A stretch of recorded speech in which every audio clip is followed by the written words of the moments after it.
Hello everyone, welcome to my channel. I am Satyam. So in this video we are going to discuss chapter number 15 probability of class 10th. तो इस video में मैं दूंगा पूरी introduction, जो भी chapter में यूज़ होना है और जो भी आपको समझने है तो वो सारा मैं इस वीडियो में बताऊंगा। और ये क्लास 9th के लिए भी हो वो भी देख सकते हैं, क्योंकि सेम चीज़ होती है कार्ड्स, डाई और कॉइन्स वाले सिस्टम में, जो 10th में होती है और 9th में होती है। तो ये थोड़ी बहुत इंट्रोडक्शन है। इसके बाद मैं एक्सरसाइज कराऊंगा, फिर मैं इस चैप्टर के केस बेस्ड क्वेश्चन कराऊंगा। तो ये 3 अलग अलग वीडियो आएंगी। तो यहाँ पर मैंने कुछ कॉमन चीज़ें लिखी हैं जो पूछी जा सकती हैं, मे बी इन 1 मार्क्स। क्या पूछा जा सकता है? That what is the sure event of an probability. तो एक श्योर इवेंट क्या होगा? 1, और इम्पॉसिबल इवेंट 0। अगर आ जाता है एग्जाम्पल बोलने को, तो श्योर इवेंट में हम एग्जाम्पल दे सकते हैं that January have 31 days. Impossible में दे सकते हैं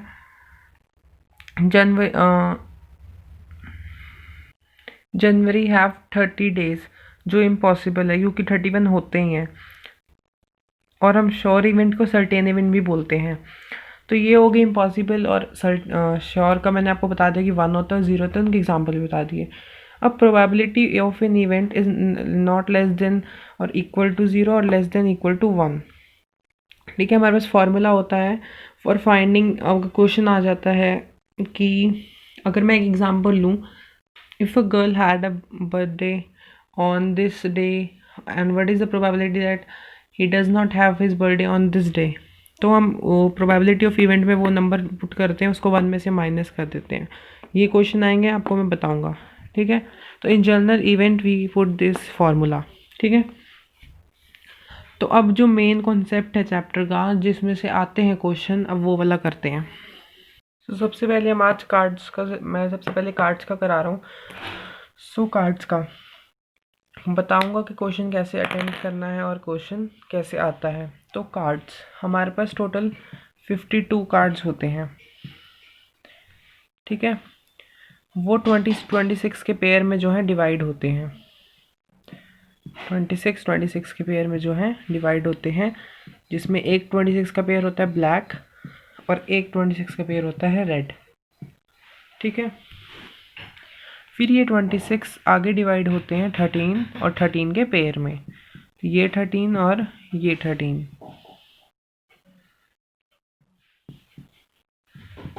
और ये 13 के पेयर को हम बोलते हैं, जो ब्लैक वाला होता है, स्पेड,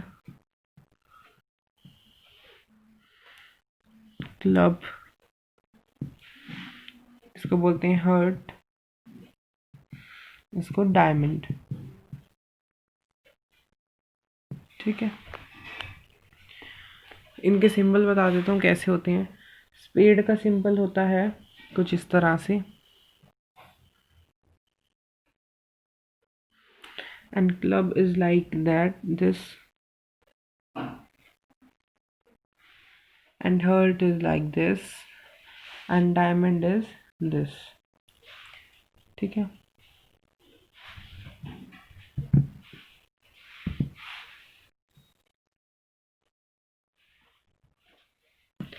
और ये जो 13 का पेयर मैं सारा लिखूंगा, वो चीज़ें सारी कॉमन होती हैं हर एक में, जैसे एस,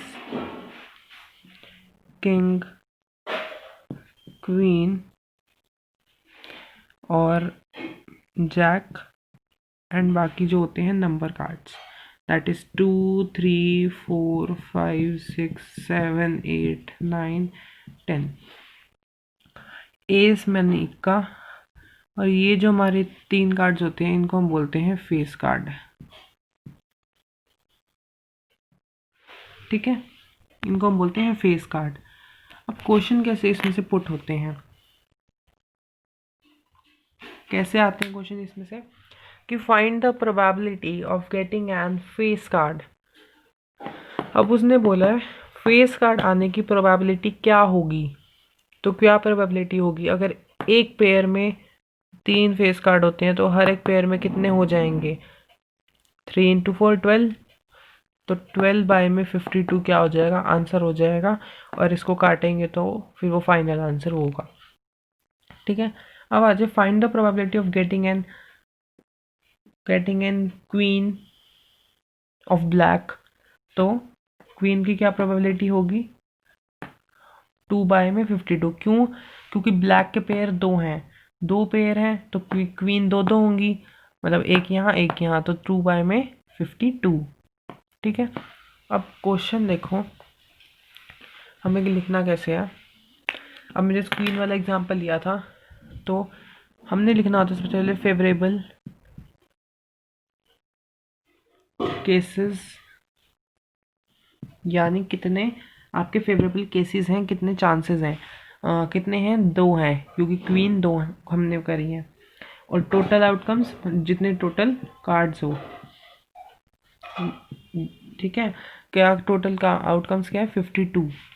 और प्रोबेबिलिटी का फॉर्मूला क्या होता है, फेवरेबल केसेस बाय में टोटल आउटकम्स, या टोटल केसेस भी लिख सकते हो।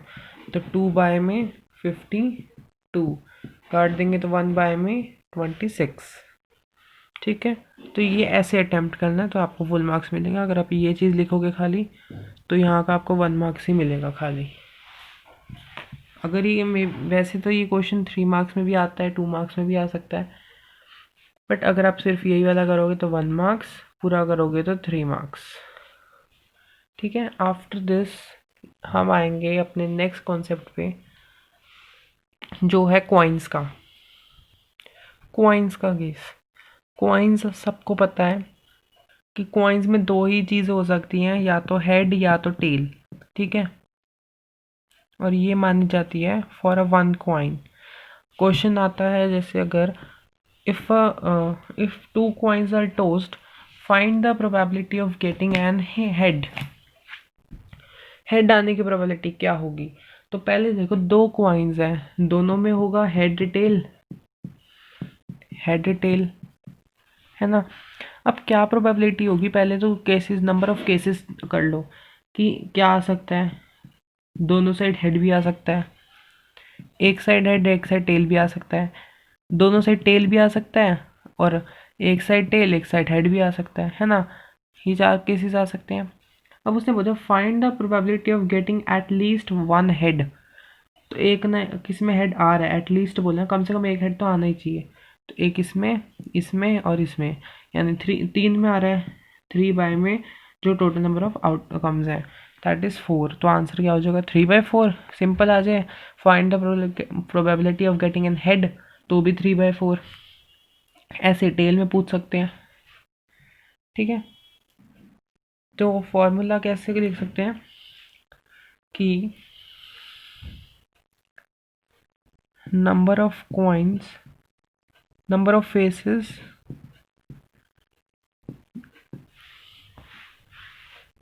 यहाँ पर नंबर ऑफ कॉइन्स, जैसे मैंने इसका ही ले लो एग्जांपल। फेसेस कितने होते हैं, 2। कॉइन्स कितने उछाले उसने, 2। क्या आ गया, 2 का स्क्वायर 4, यहाँ 4 है। अब ऐसे ही नंबर ऑफ फेसेस अगर 2 ही होंगे वो तो, और नंबर ऑफ कॉइन्स अगर मैंने 3 करे जैसे अभी बताऊँगा तो क्या आएगा, 8। तो 8 ही आना चाहिए नीचे।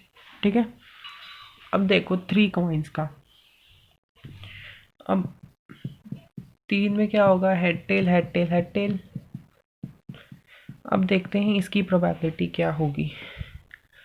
उसमें दोनों साइड हेड भी आ सकता है, तीनों साइड, तीनों में टेल भी आ सकता है। दूसरा, उसमें एक हेड 2 टेल भी आ सकते हैं, 2 हेड 1 टेल भी आ सकता है। और उसमें क्या आ सकता है, और उसमें 2 टेल 1 हेड आ सकता है। और वहाँ पर एक टेल एक हेड और टेल भी आ सकता है। एक पे हेड, एक पे टेल, एक पे हेड, ऐसे भी तो आ सकता है। हम्म, और क्या हो सकता है, क्या हो सकता है, और टेल हेड हेड, मतलब एक पे टेल दो पे हेड भी आ सकता है। अब इसमें आ जाए find the probability of getting at least one head, तो इसमें आ रहा है एक, इसमें आ रहा है दो, इसमें आ रहा है तीन, इसमें आ रहा है चार, इसमें आ रहा है पाँच, ये छः और ये सात, यानी उसकी प्रोबेबिलिटी क्या हो जाएगी 7/8। ठीक है, अब 8 आ गया ना वहाँ पर जो हमने करा था अभी। ठीक है, तो ये था आपका कॉइन्स का, इस टाइप के क्वेश्चन आ सकते हैं। ठीक है, अब मैं आपको थोड़ा सा जो छोटी मोटी चीज़ें हैं बॉल्स वाली वो बता देता हूँ, फिर हम वो वाला करेंगे अबाउट डाइस, फिर हमारी ये वीडियो ख़त्म हो जाएगी। हाँ, बॉल में मेरे को ये बताना, जैसे हमारे पास अब ग्रीन बॉल्स का ही ले लो, ग्रीन बॉल्स, ब्लू बॉल्स, ये छोटी छोटी चीज़ें हैं। बोल तो कि अगर हमारे पास 6 ग्रीन बॉल हैं और 4 ब्लू बॉल है, उसने पूछ लिया find the probability of getting and green ball. तो ग्रीन बॉल कितनी है, 6 है, और उनका टोटल सम क्या हो गया 10, तो 6/10 आंसर हो गया। अब उसने बोल दिया find the probability of not getting in green ball, green नहीं आ सकती, ब्लू तो आ सकती है, तो 4/10। ठीक है, तो ये छोटी सी चीज़ बतानी थी। डाइज वाले पे आते हैं, पहले एक सिंगल डाई का बता देता हूँ, फिर दोनों का बताऊंगा। देखो डाइस, अब हमारे पास अगर इफ़ वन डाइस थ्रोन, ये छोटा मोटा सा है उसमें बता दो, फिर बड़े वाले का बताता हूँ। 1 2 3 4 5 6 यही नंबर होंगे हमारे एक डाई पे। क्वेश्चन कैसे आते हैं कि find the probability of getting N prime number, तो प्राइम नंबर इनमें कौन कौन से हैं जो 2 से डिवाइड होते हैं। प्राइम नंबर आ सकता है इवन, इवन ऑड प्राइम ऐसे आ सकते हैं। तो find the probability of getting N even number, तो इवन कौन से जो 2 से डिवाइड होते हैं, तो 2 4 और 6 ये भी इवन नंबर हो गए। तो यानी 3 इवन नंबर हैं, 3 में जितने टोटल नंबर हैं 6 क्या आ जाएगा 1/2। ऐसे ही ऑड के केस में भी सेम आएगा। ठीक है, तो ये तो सिंगल डाई का। और कैसे आ सकता है find the probability of getting a number less than और इक्वल टू 5, 5 से कम और 5 के इक्वल, तो कितने नंबर होंगे 5 ही होंगे, तो 5/6। अब आ जाए इक्वल इक्वल टू 5 या लेस देन 5, 4/6। ठीक है, अब आपको मैं दूसरे वाला बताता हूँ। तो ये केस है आपका फॉर थ्रोइंग 2 डाइस। देखो अगर हम 2 डाइस को फेंकते हैं, मतलब अगर हम 2 डाइस को थ्रो करेंगे, देखो एक साइड वही नंबरिंग, दोनों साइड वही होगी ना, या तो उसमें 1,1 दोनों साइड, दोनों डाइस में 1 आ सकता है, दोनों डाइ एक डाइस में 1 एक में 2। तो ऐसे में मैंने एक ये मतलब ये टेबल लिखी है। तो इसमें से क्वेश्चन कैसे आते हैं, जो इनका टोटल सम होता है बता देता हूँ, 36 होता है, 36 सम होता है इनका टोटल। अगर कोई भी जैसे ऐसे 2 dice, if 2 dice are thrown का क्वेश्चन आ जाए, तो आपने अपॉन में 36 ही लिखना है। चाहे आप काउंट भी कर सकते हो, एक लाइन में 6 है तो 6 इंटू 6 इज़ 36। ठीक है, अब इसमें से क्वेश्चन कैसे पूछे जा सकते हैं। 2 dice, 1 blue and 1 grey are thrown, मैंने एग्जाम्पल नंबर 12 पढ़ रहा हूँ। At the same time write down all possible outcomes, मतलब जो भी पॉसिबल आउटकम आप वो लिखोगे। What is the probability of sum of 2 numbers appearing on the top of the dice is 8, मतलब उनका सम बताना है, ऐसे वो नंबर्स जिनका सम 8 बनता हो। तो देखो अब इसमें से किसका 8 बनता है।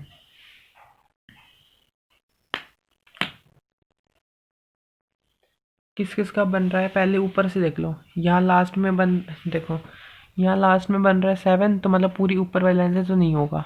इसका लास्ट का देखो, इसका बन रहा है 6 और 2 8 होगी, एक तो ये बन रहा है,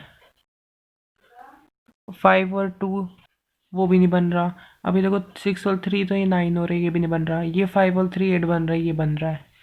ठीक है, 4 और 6 10 हो रही है, ये भी नहीं बन रहा। ये बन रहा है 4 5, ये भी नहीं बन रहा, 9 बन रहा है, ये बन रहा है 8। ठीक है, तो अब ये 5,6 भी नहीं बन रहा, ये 10 बन रहा है, ये हो गया 9, ये बन रहा है। ठीक है, ऐसे ही 6 और 2 ये 8 बन रहा है, ये सारे नहीं बन रहे, मतलब हमारी ये लाइन में जो है सीधे बन रहे हैं, इसके अलावा और कोई नहीं बन रहा है। तो टोटल कितने आउटकम्स हैं? 1 2 3 4 5। तो what is the answer? 5 by में 36। द प्रोबेबिलिटी ऑफ गेटिंग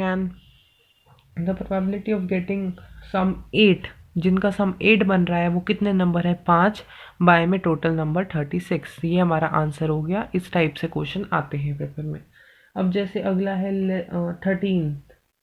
13 का कोई भी नहीं बन रहा, सो 0 बाय में 36, जो 0 बैठ जाएगा।